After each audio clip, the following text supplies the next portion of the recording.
And so we taught the kids already since they were young to eat healthy. And what this mean? Without having the health consciousness in our head, just what is really good. If you cook the vegetable perfectly, put some good olive oil on it and a little salt, you don't need much more.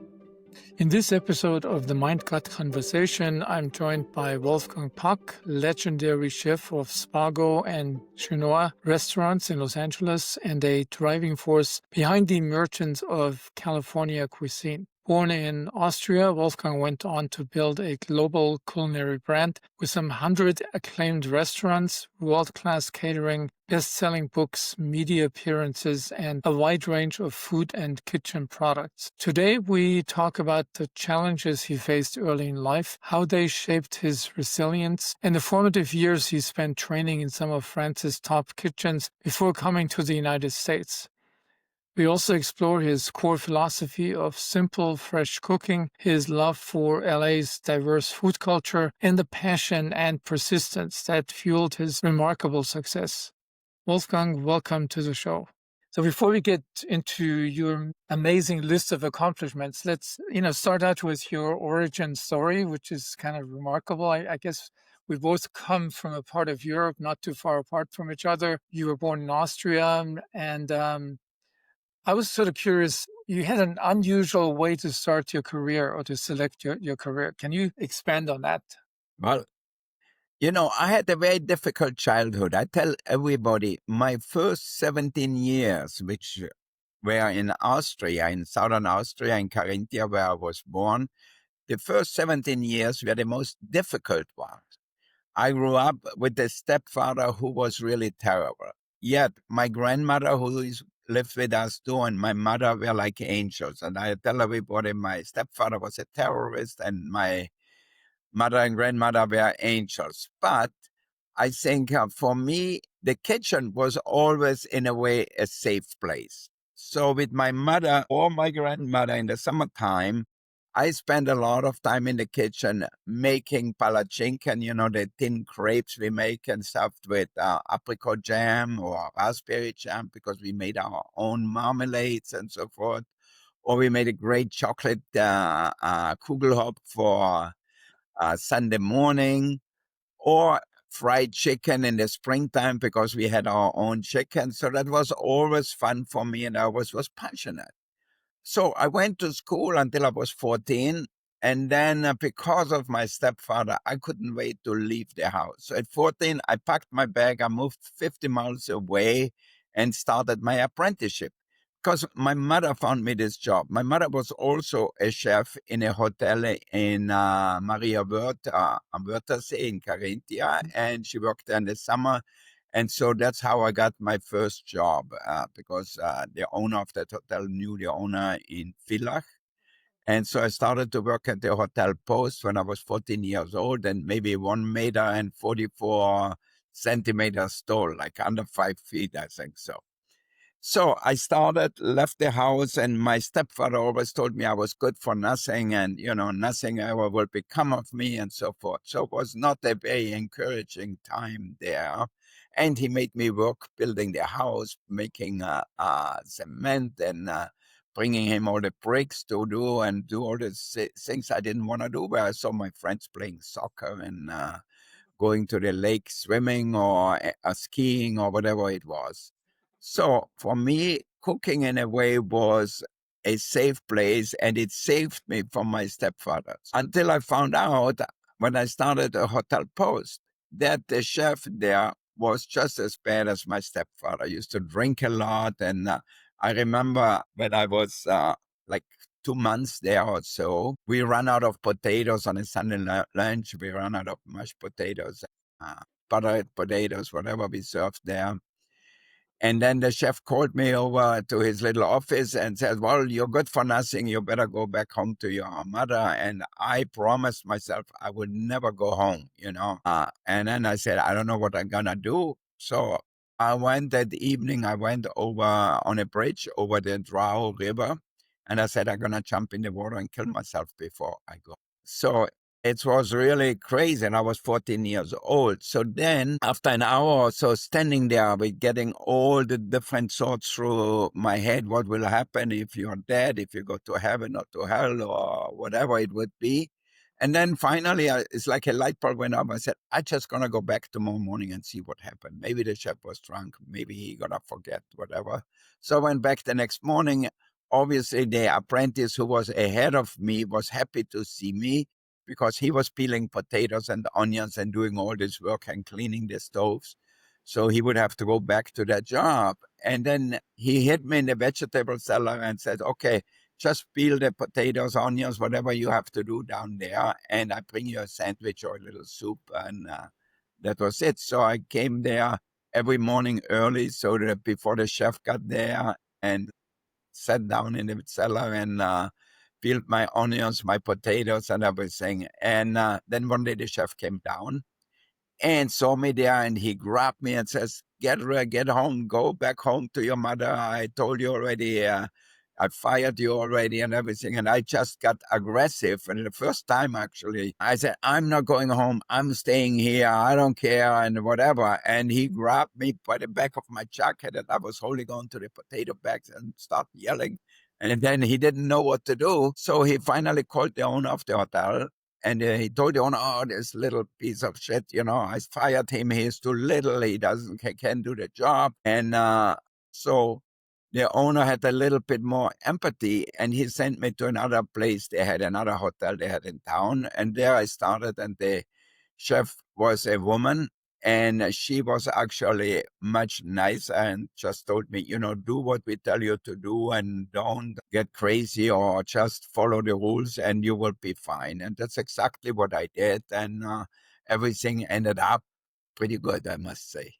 Yeah, it's remarkable. I mean, so like in my area of work, resilience is a very important concept, and Yeah, we've been studying both the behavioral aspects of resilience, but also the what goes on in the brain in people that have a high amount of resilience. But you're a classical example that you have overcome, what unfortunately a lot of children go through, this sort of early adversity in childhood.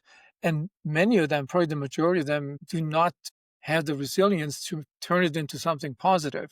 yeah. So a lot of them develop chronic diseases and, behavioral problems.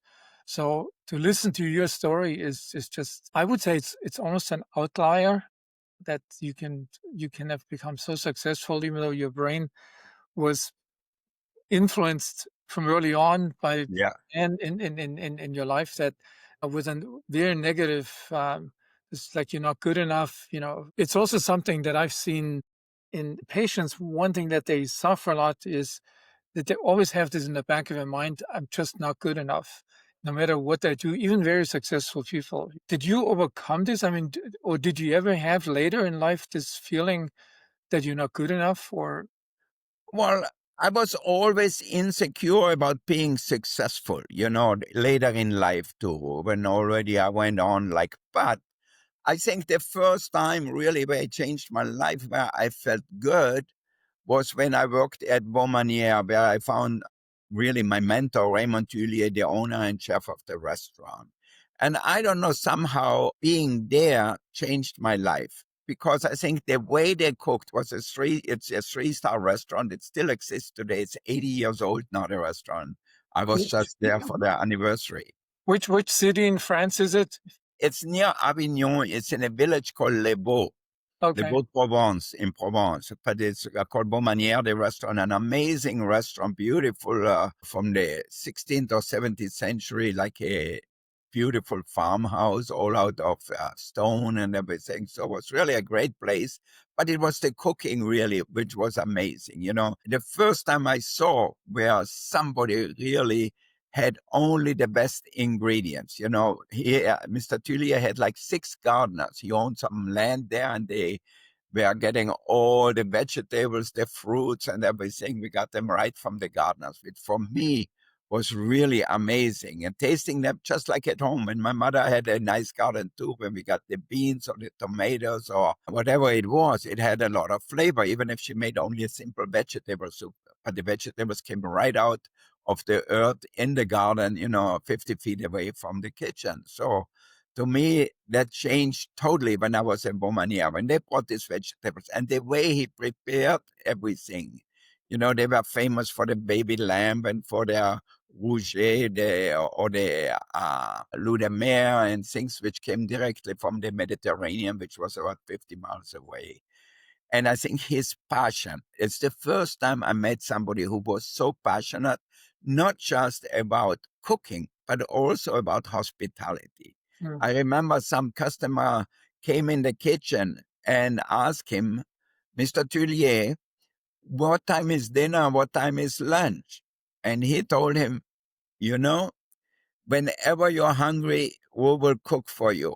If it's 2 o'clock or 12 o'clock or 10 o'clock or 7 o'clock, we are here to make you happy and make you feel good. So for me, that was the biggest surprise, because like in Austria where I worked, at 2 o'clock, they closed the the kitchen in the afternoon, and at 9 o'clock at night. So this was really, I said, wow, this is how we operate. This is what we are here for, is to make the guests happy. So that changed my life. And it was the first time I said, oh, I want to be like him. I want to be like Mr. Tullier. I want to open my own restaurant. And it helped also, he brought all these famous people, showed them the kitchen, like Elizabeth Taylor and Catherine Deneuve and Marcello Mastroianni and Alain Delon, and you name them, the French Prime Minister was Pompidou at that time, came in the kitchen. Even Picasso came in the kitchen. And I know the Queen of England stayed there and had dinner there. So it was really almost, in a way, when I look back, for me, like a Hollywood type restaurant with so many famous people coming. But also that was in the summer. In the winter time, it was very slow because it's a village. Le Beau is a village of 300 people. So nobody from the village came for dinner. So people had to make a special journey to drive from Lyon or Marseille or somewhere. The good thing was they had some rooms too. So some people just stayed there overnight then. But it was still difficult doing 10 covers, 8 covers a night in the wintertime. Now they close January and February, so which helps them a little bit probably because there's not a lot of customers. But in the old time, we were open every day. But for me, without that, I think, I don't know if I would be here. So did this instill in your mind that you want to do the same type of restaurant for celebrities and like all the ingredients and all these things that you experienced there? So you put this seed in your mind, you wanted to do the same thing. Yeah. That got engraved in my head in a way, like when Moses came down with the 10 commandments. And for me, these were the kitchen commandments, what to do. It's like using the best ingredients, keep it simple and don't mess it up too much. And that way they taste really good because they were grown locally, or the fish came from 50 kilometers away, and then prepared not too complicated, just with the best product. So to me, that's like my mantra, and is my mantra for the last 50 years. Yeah, I mean, I would, could continue to talk to you about these early experiences much longer, but you decided to move in 1973 to the U.S. Did you go directly from this place in Provence to the U.S. Or No, I worked in a few more places in France, like l'Hôtel de Paris in Monaco and La Réserve in Beaulieu, Mer.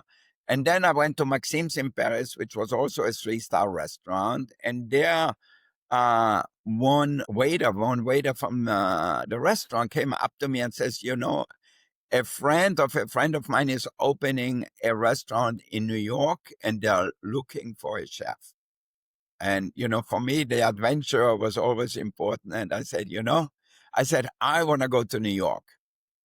And so I told the chef at Maxime's, he wasn't very happy that I wanted to leave because I had a great job at Maxime's. I was 23 or 24 years old, and I was the third highest paid guy in the kitchen at that time. I was the chef de nuit, so the restaurant was open until 1 in the morning or 2 in the morning sometimes. And most of the people left by 10:30, 11, and I was then the chef, and I was this young kid, really, and I think uh, I thought, okay, I could run a kitchen. When you're so young, you don't have the experience. You think you know everything. And, Yeah, yeah, yeah. the way people say now, and I tell people, if you want to hire somebody who knows everything, hire an 18-year-old kid. They think they know everything. So I thought I know everything or whatever. So I went to New York. I got the job in New York, came to New York, but I didn't like the restaurant this friend was opening. It was like a French bistro. And I cooked in all these 3-star restaurants. So I said, I don't want to cook like that. I worked for 5, 6 years in France in the best restaurants. And now I'm going to make steak frites and salad lyonnaise and onion soup or whatever. No, I don't have nothing against it, but I like it actually too. But at that time, it wasn't what I wanted to do. So I met the owner of La Grenouille, and Charles Masson was his name. And I went to see him, and he said, "Oh, maybe I get you a job, in another restaurant." So he found me this job in Indianapolis. And Indianapolis is so famous for the 500 miles, for the auto race. And I'm a Yeah. big fan of auto racing. Still I'm going this weekend to Las Vegas. They have the Formula One there. And I lived in Monaco and they have the Formula One there. So I said, I want to go to Indianapolis. It must be like Monaco. And so I arrived with the Greyhound bus after being like 36 hours on the bus. I didn't have enough money for the plane. And I arrived in Indianapolis and I said, oh shit, that's Indianapolis. It's not at all like what I expected. I expected some nice center with some nice hotels and restaurants and God knows what. And there was nothing really. The country is flat in Indiana there. And the people were super nice, but the restaurant, was beautiful, decorated. It was on top of the Indiana National Bank, all French interiors, the beautiful chairs and the lights and everything.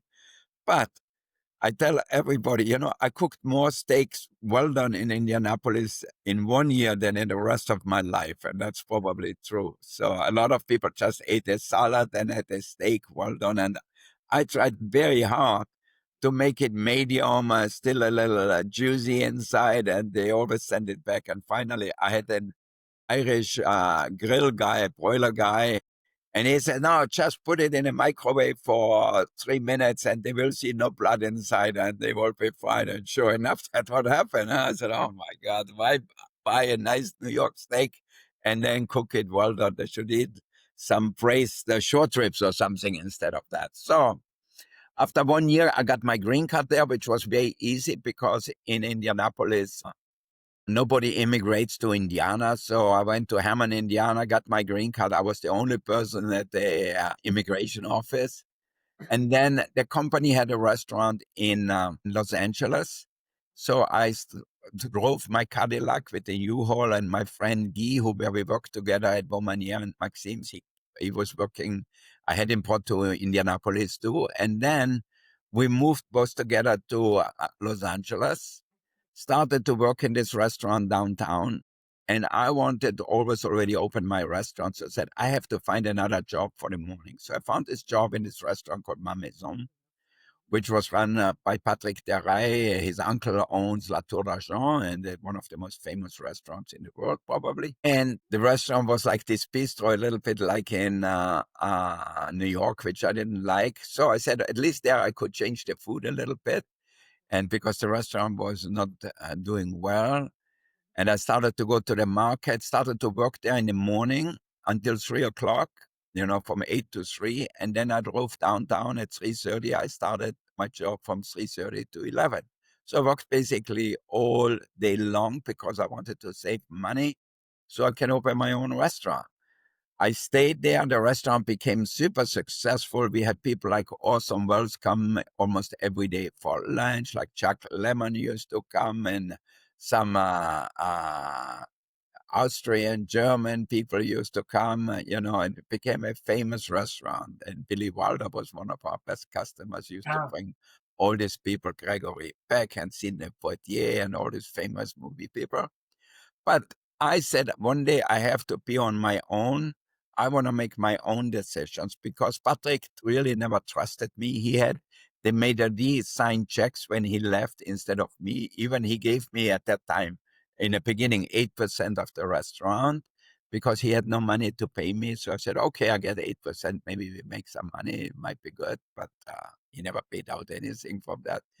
But he didn't trust me. And I was like stupefied. I said, how come he doesn't trust me? Because 2/3 of the business comes out of the kitchen. 1/3, maybe or less even, comes out from the bar and all that stuff. So wine and liquor and all that things. So I said, I don't know why he doesn't trust me. And the restaurant went from 35,000 a month to over 300,000 a month in revenue, but he still didn't trust me. So when I needed something for the kitchen, I had to buy it when he wasn't here. Like I remember I ordered some nice plates from Emeran Mayer in, I think they were in Luxembourg, and they came and he said, what is that? I said, well, I ordered plates. We needed plates. And he was furious. And Wow. I said, well, sorry, I needed nice plates for my food. And said, if you don't like it, I can leave. And he said, no, no, no, I don't want that. But finally, it was too much. I was looking for a place for my own. But the restaurant, Ma Maison, was so successful.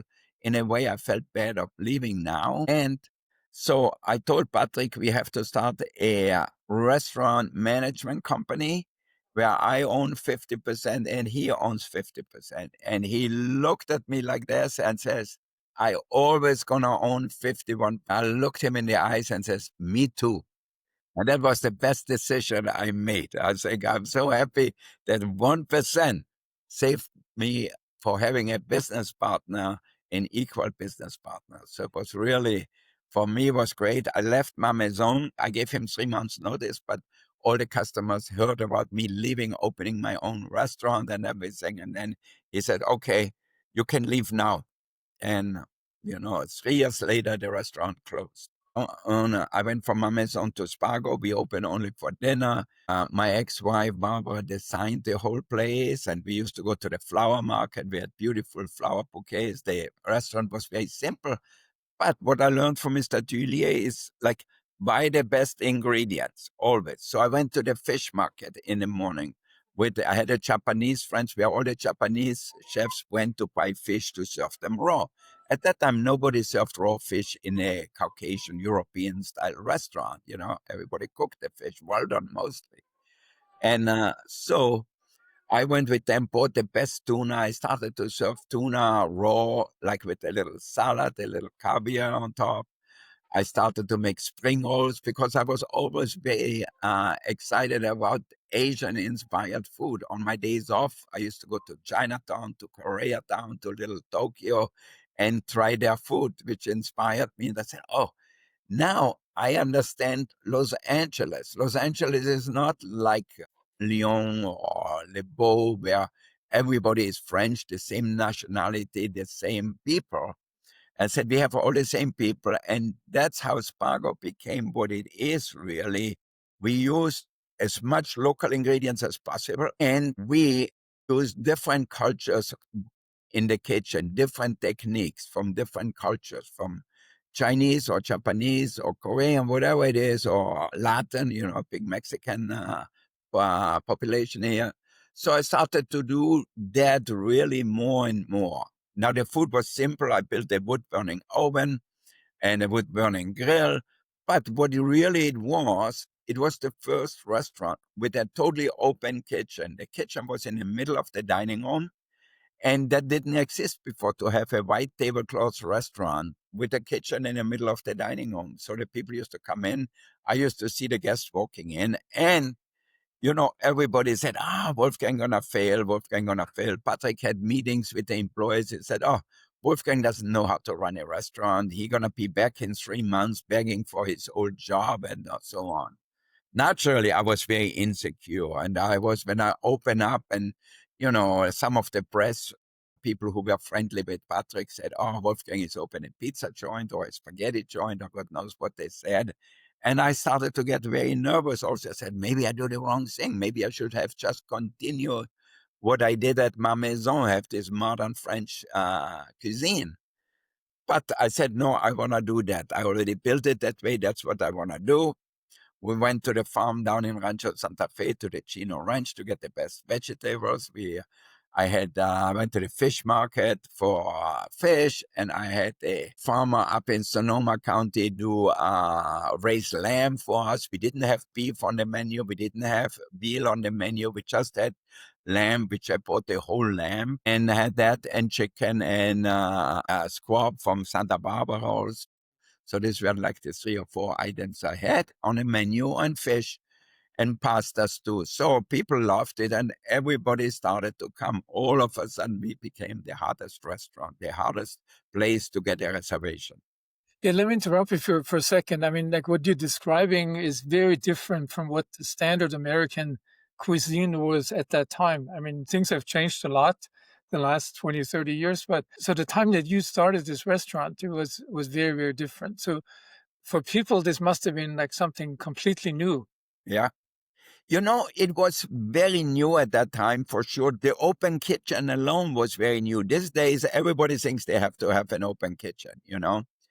And I think to me, it was great because I could see the guests and they could see us cooking, and we had nothing to hide. So it was out in the open. Yes, before the restaurants had to be Italian or French or Chinese or Japanese, whatever. Nobody thought about, okay, we do a cuisine from the terroir where we live, from the place where we live.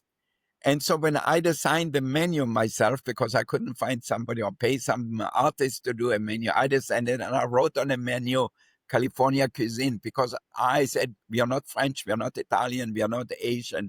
We are a mixture of all these different things. So we melted some different cultures into one restaurant. So it was certainly different, you know, and the food was super fresh. People loved it. We got strawberries from the Chino Ranch, which were so good, just as good as in south of France, or the white corn, or the melon, like in Cavaillon, like in south of France. And I mean, the tomatoes, they had 10 varieties of tomatoes already at that time, and that was 1982. There was no farmer's market, nothing. That came like in 1985. So every week I drove down in early in the morning to the Chino Ranch, which is like 2.5 hours away near San Diego, and then picked up the vegetables. And on Sunday, Frank, the son of the owner, used to drive up with his a little car, with his station wagon, and brought me vegetables. So I had enough vegetables for the week. And Did you have any competition with this kind of cooking and this type of restaurant, or were you pretty much the only? we were the first one really to have a restaurant. We were the first one with an open kitchen. We were the first one who really sought out a territory where we said, okay, we are in California, we have a California cuisine. And for people, it was very difficult to explain. And I said, you know, it's simple. We use the best local ingredients from farmers right around here, and then we do the cooking styles of different cultures of the people who live here. We are such a big mixture of people. So why not do little pieces from here, little pieces from there, and make it one? And so all of a sudden, Spago represented Los Angeles. Yeah, people always mention this, and I think it's really oversimplification that your early signature dishes were smoked salmon and caviar pizza, but I'm sure that's just a very small aspect of what you have been describing here in such a flowery way. You know, it's like when I listen to you, I mean, it almost makes me want to sit down and have one of these meals Yeah. that you're talking about. You Was know, it? the smoked salmon pizza, I ended up making smoked salmon. Why? So I bought this smoker I wanted to do because I love duck. And there's nobody better who makes duck than the Chinese with their Peking duck. Yeah. But it's a complicated way to do that. So I bought the whole ducks from a duck farmer here. And then to dry the skin, you have to separate the skin from the meat, but you need a compressor. I didn't have a compressor. I remember I had like my 12 ducks. I went to the gas station on Sunset Boulevard with my station wagon. I was sitting on the back of the station wagon, used the compressor and flew up the ducks, you know, and separated the skin from the meat. And people who came for gasoline, they looked at me and said, what the heck is this guy doing here? You know, it was funny. So it took me a while. I couldn't get it right. because I bought this smoker and I said, I want to make tea smoked duck. So it's a little different than the Chinese, and maybe serve it with a fresh plum sauce instead of hoisin sauce. I don't want to imitate the Chinese. I want to make my own style, which fits into our lifestyle in California. And so it didn't go right. So then I abandoned my duck for a while and I started to make smoked salmon in a smoker. So you had the smoke underneath. I had to fill it up like with 50 pounds of ice inside so the smoke gets cold when it comes to the salmon. And I started to serve smoked salmon with toasted brioche. And one day we ran out of bread at night and I said, okay, let's just cook the pizza dough in the wood burning oven and cut it in slices. And then as I was doing that, I remember that was for Joan Collins, who was a well-known customer of ours. And then while I was doing that, I said, okay, I'm just going to put it together and then cut it. So I baked one more round of the pizza dough with some onions and some sliced onions, olive oil on top, cooked it in a wood burning oven for 4 minutes, took it out, put the dill cream on it, put the smoked salmon on it, and put a little caviar on it and some chopped chives. And I tasted it and I said, wow, this is like a perfect combination because the bread is a little crispy. At the end, it's still soft and the bread is warm and the salmon is cold. So it's a perfect yin and yang. And so the smoked salmon pizza was born. And I remember I used to send it out to people and they said, wow, we never had a thing like that. And that was over 40 years ago. And it's still so popular today. I can see people come. If I take it off the menu, we still sell 25 of them. People just came. I said, okay, I want a smoked salmon pizza before they even look on the menu. Amazing. That's amazing. It has become a classic. So I have one question. Obviously, from my professional perspective, I'm particularly interested in health aspects of food. And, as you know, there's a raging discussion about the standard American diet and how bad it is for our health. And maybe the main factors and so many chronic diseases. And was health at any point a consideration for you, or did you just go by flavor and, the things that you had learned in? Yeah, I'm not a nutritionist or a doctor or whatever to tell people what to eat. I knew from the beginning, I said, why do we have to have a steak which is 12 or 16 ounces? It's way too much. I remember I saw at the beginning, half of one, maybe but 16 ounces is for two people and it's big enough. So I always was worried about the portion sizes. And you had restaurants who serve pasta. I mean, a big bowl full of pasta. Who needs a pound of pasta at 10 o'clock at night? You're not going to sleep well. You're going to gain weight with it. And, weight is obviously one of our biggest problems health-wise, gaining weight, and Yeah. it's bad for the whole organs and for everything. So I think that was always a concern of mine. How can we do it better? Obviously, the best thing is, buying the best ingredients. So that's really a thing which Americans don't do. They don't want to cook at home. I think it could be so much easier instead of buying fried chicken wings, and have something fried once in a while is okay. Like I like Wiener Schnitzel as much as anybody, and we still sell a lot.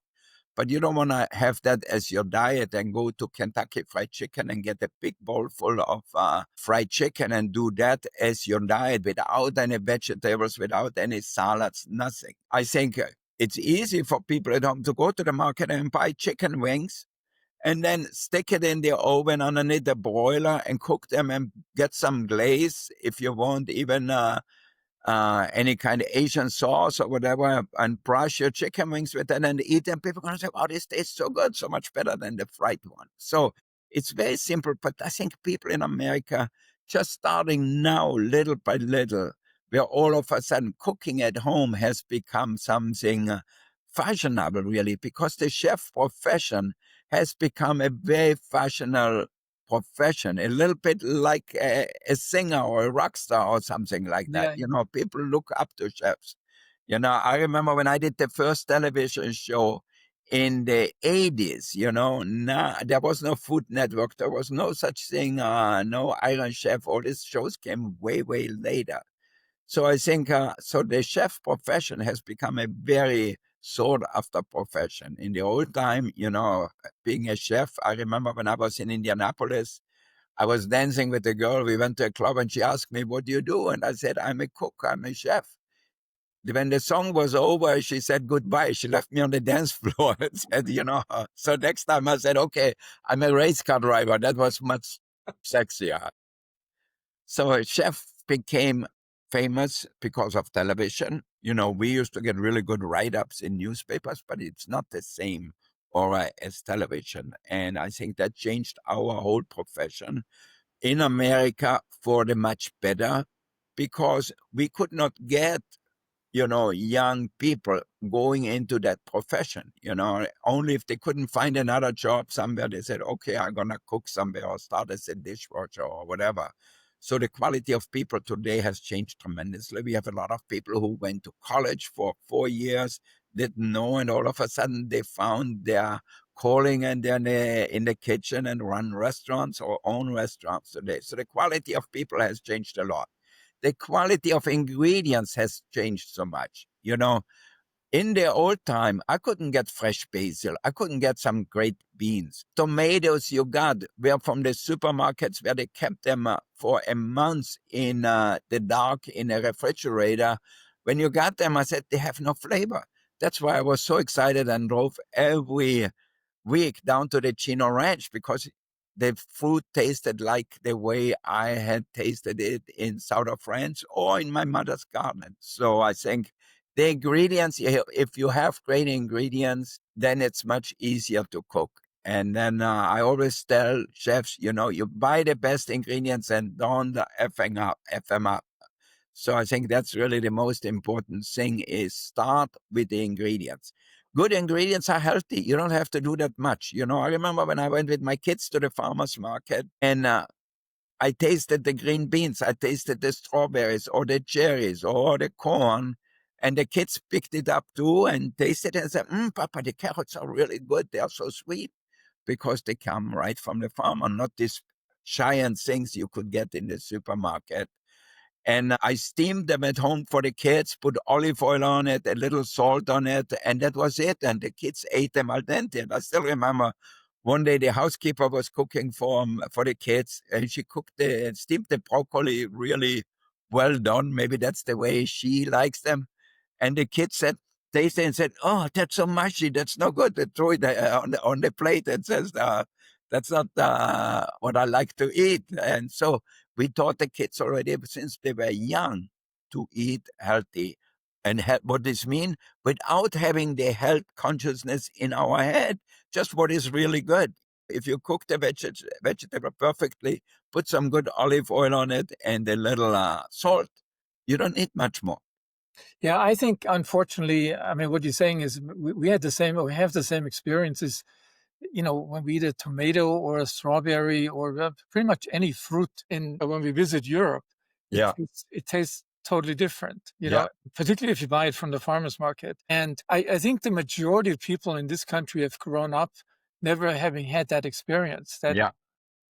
first-rate taste experience. And, we know now that the taste preferences are programmed early in life, like in the first few years of life. That's when your brain decides that's my favorite taste.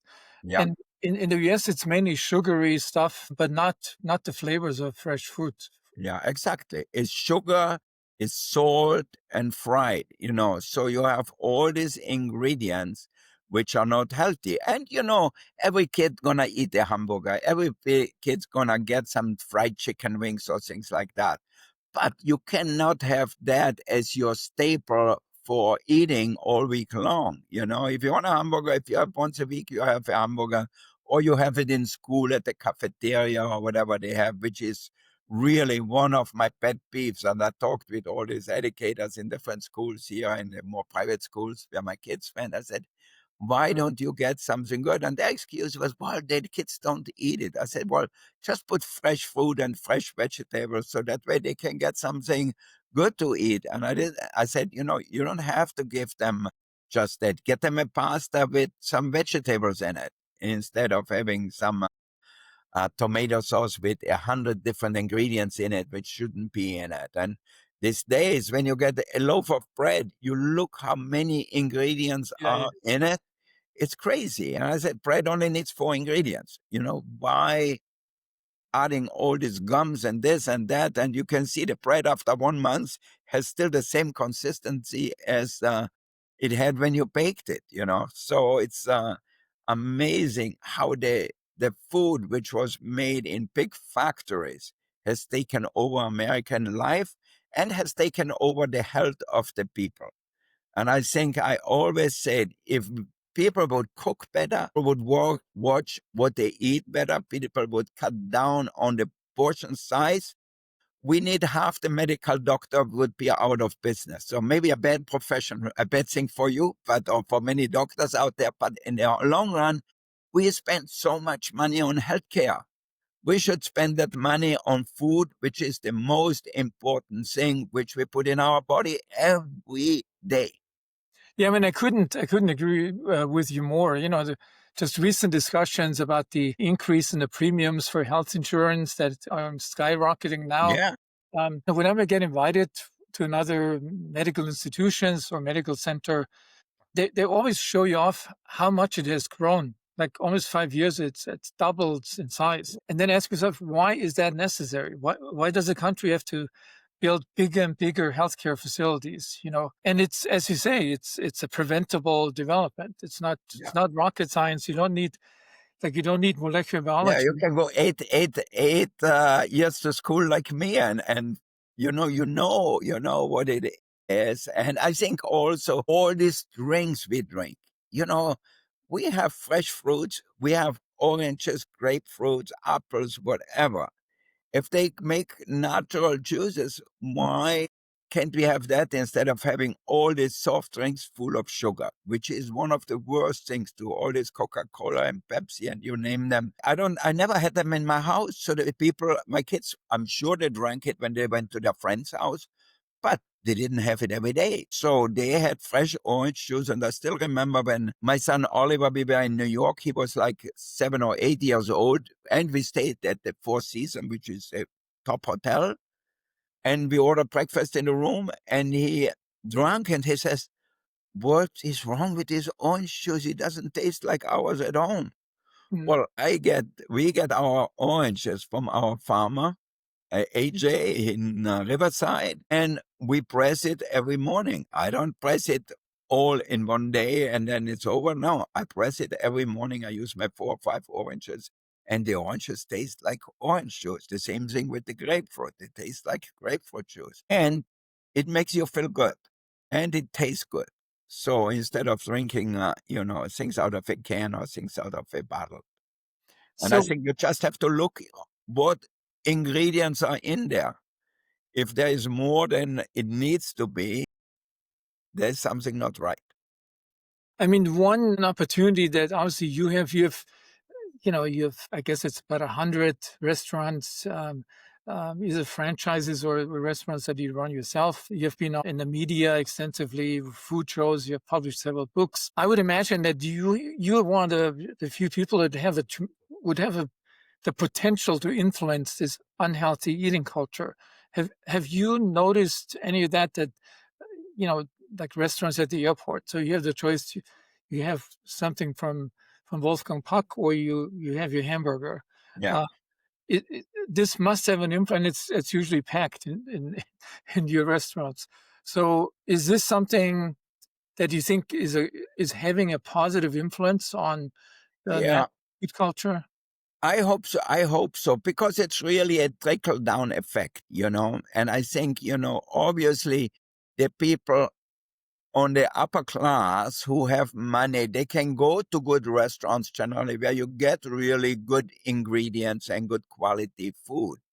But, if you want to be successful in the restaurant, you know, very seldom a McDonald's closes down Yeah. or a Burger King closes down. They all stay in business and they all serve things which are not really good for you, if you eat especially that stuff very often. And I think, I'm all in moderation in the portions. Who needs a double Mac? If you can get a single one, eat a single one. And maybe you put more salad in it or do something more. Like I make hamburgers at home for the kids, but I know the beef is really good beef. And we put tomatoes and salad and everything in there. And the bread is freshly made at the restaurant. So it tastes good. And, I'm the first one to say, you can elevate fast food to a certain level where it's also very tasty, but also good for you. Yeah. I mean, listening to you, I could go on forever. It's just really, really entertaining and stimulating. First of all, your enthusiasm and passion and the emotional energy that you've usually invested in decisions and the resilience overcoming obstacles. And do you think that your influence will have the ability to shift the preferences of younger people to which restaurants they go to? Like the airport is a good millions of people go through the airport every day. I mean, do you think is a realistic chance for optimism and this, like 10 years from now, we will not deal with the same, standard American diet, which is Yeah, the well, afternoon? from your mouth to God's ear, that we will change a little bit because it's crazy. If we could pass on the healthcare cost into education, the country would be so much better off. I think it is really sad, that we need all this stuff. And I really believe, I'm always positive that it's getting better, but it's creeping up very slowly, because if you want to cook at home, you have to spend the time, Mm. you have to go shopping. And I actually thought this thing was good with Amazon or some of this delivery where you could call a grocery store and they will bring you the things at home and you can cook them and cook them the right way, not complicated, but simple. I think there is a way where it starts to get better, but it's still very slow. And on the other hand, you have all these fast food restaurants who have all these home deliveries now. You can call up and Yeah.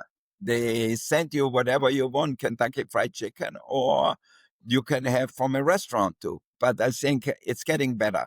I wish there would be more people who are more passionate about food, who are more passionate to spend time with the kids instead of being on the phone all the time. It drives me crazy when I see two people in the restaurant, and Yeah. we're an upscale restaurant, and both of them are looking on their phone. And I said, where has the world come from? You have two young people. If it's a man and woman, they don't have to be in love, but they have to find a common thing what they can talk about. It's art or philosophy or a book or a movie. I mean, there's so many subjects out there. And people are so much on this thing. So instead of saying, okay, how did they make that? Look at that. Focus on the food, focus on the taste, and taste it really slow and say, wow, I never had beans like that. Right. Somebody really took care to get the right ingredients. I wonder how they do it. And then little by little, you keep up maybe the interest instead of just looking what other people do. Do it for yourself. And I think it's an important part, especially for the children. I think, yes, it's hard.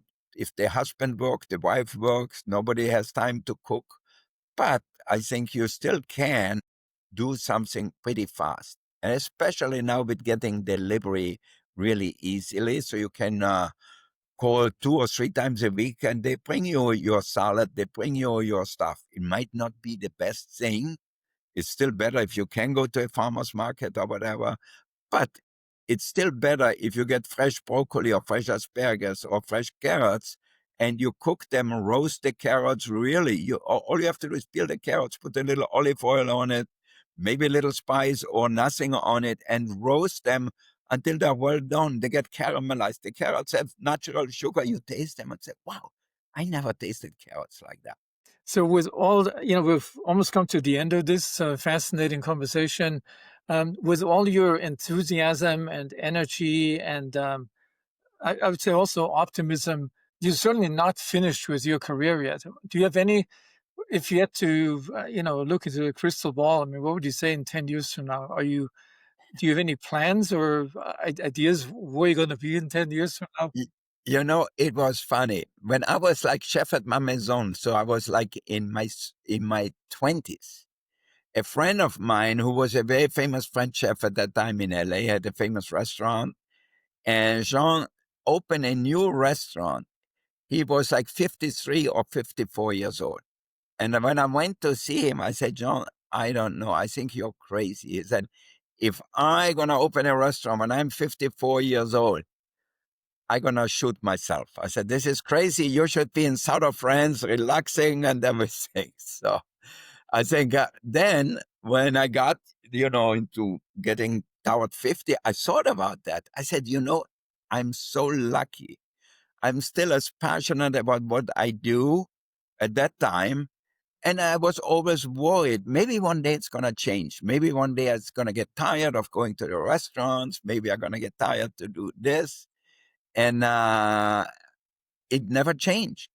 I Mm. also do so many different things. Like when I opened Spago, then I opened Chinois, which was the first fusion restaurant in Santa Monica.